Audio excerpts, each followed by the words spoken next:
Well, I hope you've enjoyed this evening as much as I have. I thank Dr. diCarlo for his interaction. I think that this has been an important evening.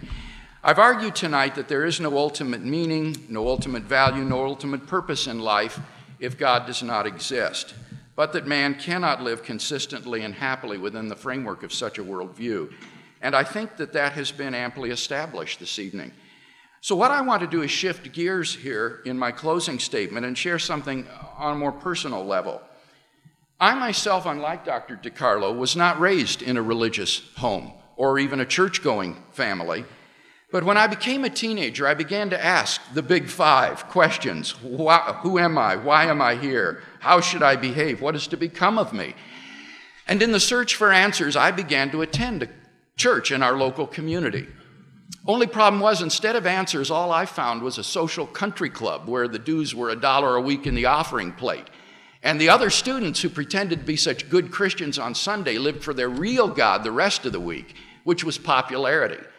And this really bothered me because I thought, here I am, spiritually empty inside, and yet I'm living a better life than they are, and they claim to be Christians. They're all a bunch of hypocrites. And so I began to get very bitter and angry toward the institutional church and the people in it.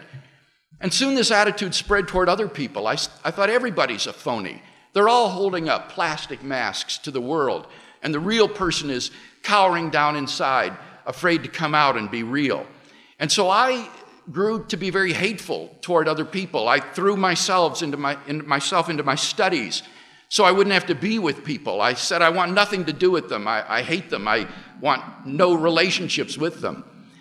And I felt deeply the sort of darkness and despair that I later learned was described by the French existentialists like Sartre, Camus, and by atheists like Russell. I felt personally the meaninglessness of life that I've described tonight. And I remember I walked into my German class one day feeling particularly crummy, and I sat down behind a girl who's one of these types, that is always so happy it just makes you sick. And I tapped her on the shoulder, and she turned around, and I said, "Sandy, what are you always so happy about anyway?" And she said, "Well, Bill, it's because I know Jesus Christ is my personal Savior." And I said, "Well, I go to church." And she said, "That's not enough, Bill. You've got to have him really living in your heart." And I said, "Well, what would he want to do a thing like that for?" And she said, "Because he loves you, Bill."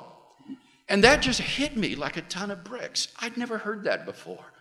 And to think that the God of the universe could love me, that worm named Bill Craig down there on that speck of dust called the planet Earth, it staggered me. I couldn't take it in. Well, I went home that night and I got a New Testament and I began to read it. And I was absolutely captivated by the person of Jesus of Nazareth.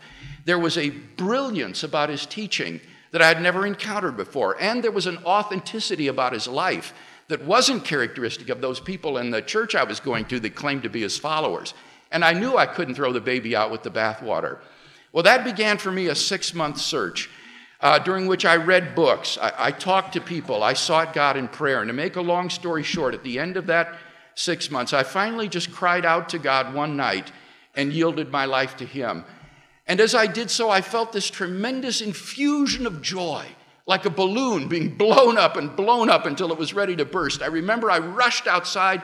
It was a warm Midwestern summer evening, and you could see the Milky Way from horizon to horizon. And I looked up at the stars and I thought, God, I've come to know God.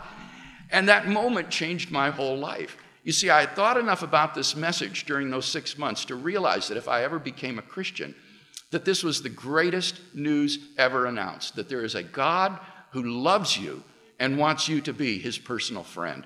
So if you haven't found God in that sort of personal and intimate way tonight, I'd encourage you to do what I did. Pick up a New Testament, begin to read it, and ask yourself, could this really be the truth? Could there really be a God who loved me and sent his son into the world to die for me so that I might know him and have a relationship with him that he created me to have?